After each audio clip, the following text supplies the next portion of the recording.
Assalamualaikum warahmatullahi wabarakatuh. Perkenalkan, nama saya Ananabela Agusti Anugrah dari kelas 3A, Prodi Pendidikan Bahasa Inggris, Universitas Islam Riau. Di sini saya ingin menceritakan sejarah perkembangan kurikulum di Indonesia. Bagi kebanyakan masyarakat kita, barangkali sebagian besar dari mereka pada umumnya belum mengetahui secara rinci bagaimana sejarah perjalanan kurikulum yang digunakan pada sistem pendidikan di negara kita. Pemahaman mereka pada umumnya hanya terbatas pada pengertian bahwa kurikulum yang digunakan di sekolah saat ini adalah kurikulum yang tidak pernah mengalami perubahan. Padahal selama ini Indonesia telah melakukan beberapa kali pergantian kurikulum yang digunakan. Berikut adalah deskripsi singkat sejarah perjalanan kurikulum yang pernah digunakan dalam dunia pendidikan di tanah air. Pertama, kurikulum 1947. Ini adalah kurikulum pertama sejak Indonesia merdeka. Perubahan arah pendidikan lebih bersifat politis dari orientasi pendidikan Belanda ke kepentingan nasional. Saat ini mulai ditetapkan Pancasila sebagai asas pendidikan. Kurikulum ini juga disebut dengan Rencana Pelajaran 1947, namun baru dilaksanakan pada tahun 1950. Karena kurikulum ini lahir di kala Indonesia baru merdeka, maka pendidikan yang diajarkan lebih menekankan pada pembentukan karakter manusia, Indonesia merdeka, berdaulat, dan sejajar dengan bangsa lain di muka bumi ini. Fokus Rencana Pelajaran 1947 tidak menekankan pendidikan pikiran, melainkan hanya pendidikan untuk watak, kesadaran bernegara, dan bermasyarakat. Yang kedua, kurikulum 1952. Kehadiran kurikulum ini merupakan penyempurnaan kurikulum sebelumnya dengan merinci setiap mata pelajaran sehingga dinamakan Rencana Pembelajaran Terurai 1952. Kurikulum ini sudah mengarah pada suatu sistem pendidikan Indonesia seperti setiap pelajaran dihubungkan dengan kehidupan sehari-hari.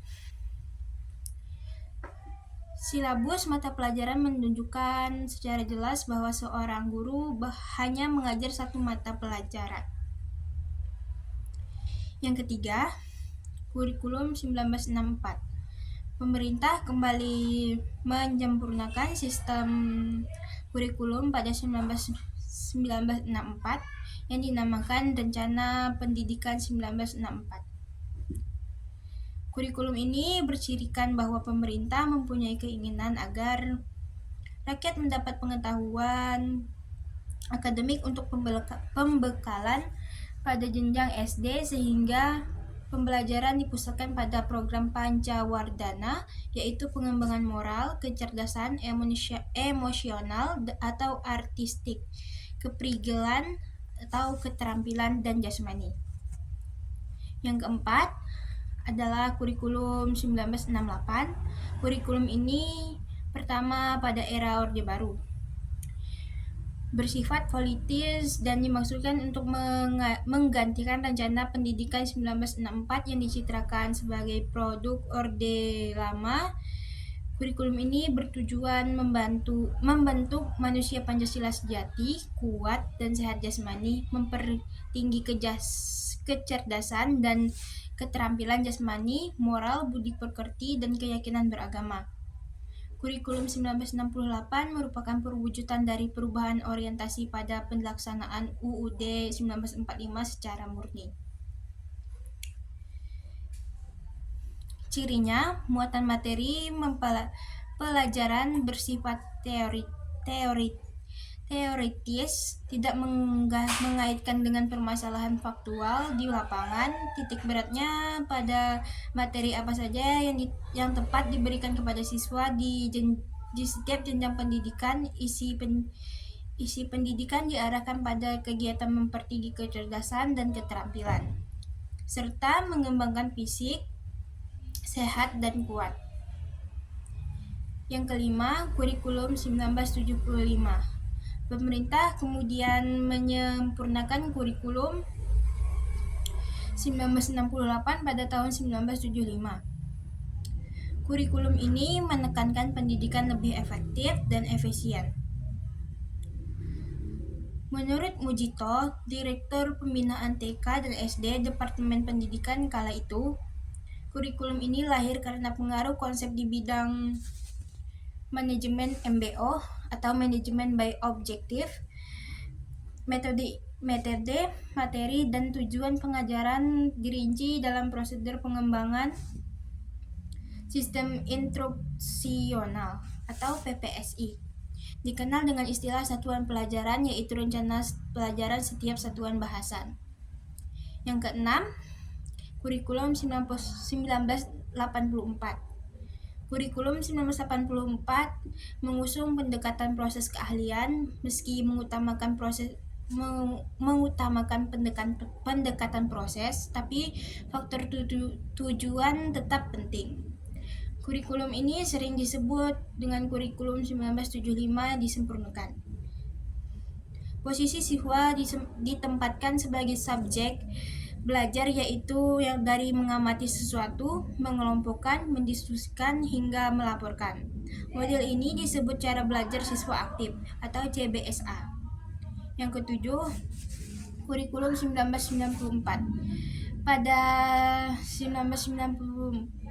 Pada tahun 1994, pemerintah memperbaharui kurikulum sebagai upaya memadukan kurikulum sebelumnya, terutama kurikulum 1975 dan 1984. Namun, perpaduan antara tujuan dan proses nampaknya belum berhasil.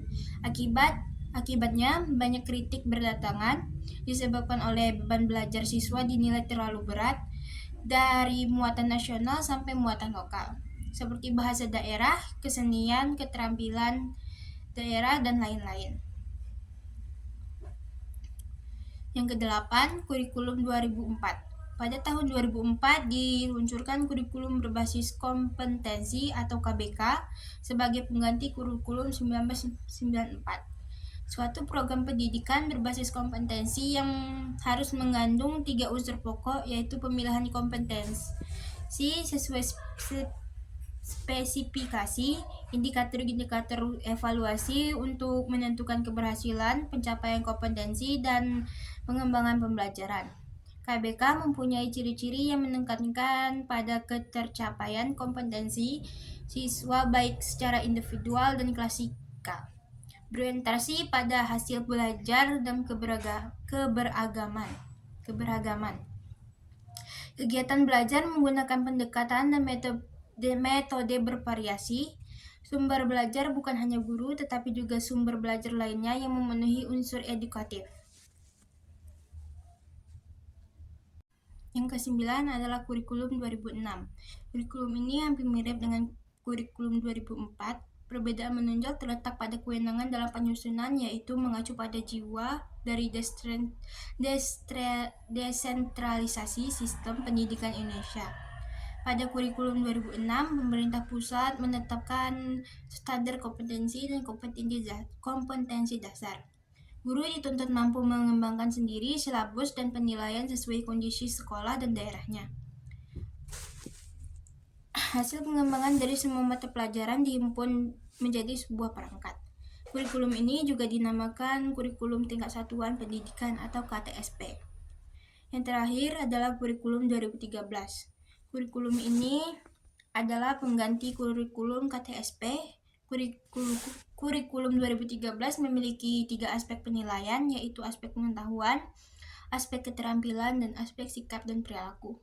Di dalam kurikulum 2013, terutama di dalam materi pembelajaran, terdapat materi yang dirampingkan dan materi yang ditambahkan.